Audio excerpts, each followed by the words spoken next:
La Secretaria Permanent de la Unió per la Mediterrània s'instal·la de mode estable a Barcelona. L'organisme internacional agrupa 43 països de la Unió Europea i de la riba sud i est de la Mediterrània i estarà dirigit pel diplomàtic jordà Ahmad Massadeh. En aquest context, el president Montilla ha afirmat que la secretaria assumeix tot el bagatge del procés de Barcelona i ha animat la societat civil catalana a implicar-se a fons en els projectes de l'entitat. La Unió per la Mediterrània inicia una nova etapa de l'Associació Euromediterrània, una associació que es va posar en marxa a Barcelona l'any 95.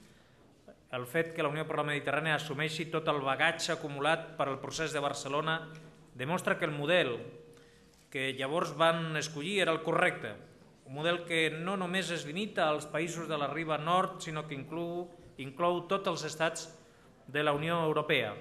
El cap de l'executiu ha recordat que la Mediterrània és una dimensió fonamental de la identitat catalana i ha afirmat que depèn de nosaltres que la prosperitat i la pau deixin de ser desitjos invocats per esdevenir realitats compartides.